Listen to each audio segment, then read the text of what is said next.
আজ জুলিয়ামিন ছাত্র কল্যাণ পরিষদের পক্ষ থেকে ফিলিস্তিনের পক্ষে স্টেপ দেখে আমার হৃদয়, আমার কলিজা অনেক বড় হয়ে গেছে।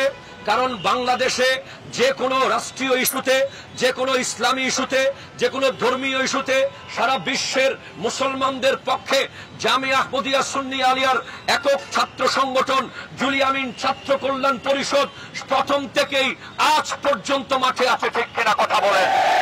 কেউ কথা বলুক আর না বলুক, কেউ সুযোগ দেখ বা না দেখ, ফিলিস্তিনের পক্ষে আমরা সব সময় কথা বলেছি, আমরা সব সময় ছিলাম, আমরা থাকবো।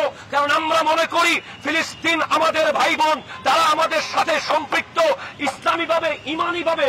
নবী সাল্লাল্লাহু আলাইহি ওয়াসাল্লাম আমাদেরকে জানিয়েছেন, এক মুমিন আরেক মুমিনের জন্য একটা ভবনের মতো, একটা দেয়ালের মতো, একটা ইট খুলে গেলে যেভাবে ভবনের কোনো মূল্য থাকে না, একজন ভাই বোন যদি শাহাদাত বরণ করে আমরাও শহীদ হওয়ার জন্য প্রস্তুত থাকবো।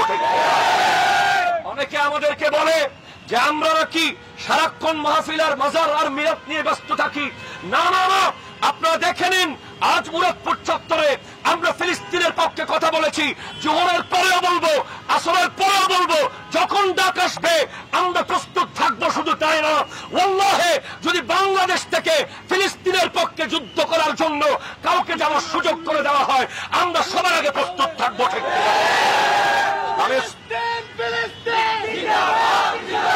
কলম ছেড়ে অস্ত্র ধরো, কলম ছেড়ে অস্ত্র ধরো, নারায়ে তাকবীর, নারায়ে রিসালাত। আমরা সব সময় বলেছি, ওই আব্দুল ওয়াহাব নজদির উত্তরসূরিরা ইহুদিদের এজেন্ট বুঝাতে চেয়েছি, সারা জীবন আলোচনা করেছি, দলিল দিয়ে বুঝিয়েছি, কিন্তু আমাদের কিছু আবেগী ভাইয়েরা বুঝে নাই। গতকাল হারামাইনের পেজ থেকে কেক কাটার ভিডিও দেখার পরে গোটা বিশ্ব স্তব্ধ হয়ে গেছে। কিভাবে সেদিন কেক কাটতে পারে?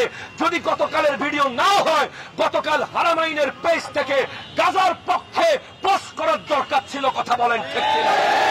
যেখানে গোটা বিশ্বের প্রত্যেকটা ইসলামী পেজ থেকে গাজার পক্ষে, ফিলিস্তিনের পক্ষে কেউ হাতে না পারলে মুখে, মুখে না পারলে লেখনি দিয়ে অন্তত তাদের পাশে দাঁড়িয়েছে।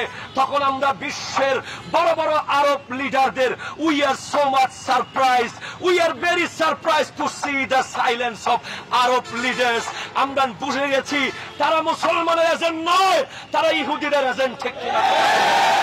আমরা সাধারণ জনতাকে জানাতে চাই, আসুন আমাদের ছায়ার নিচে আসুন, আমাদের ব্যানারে আসুন।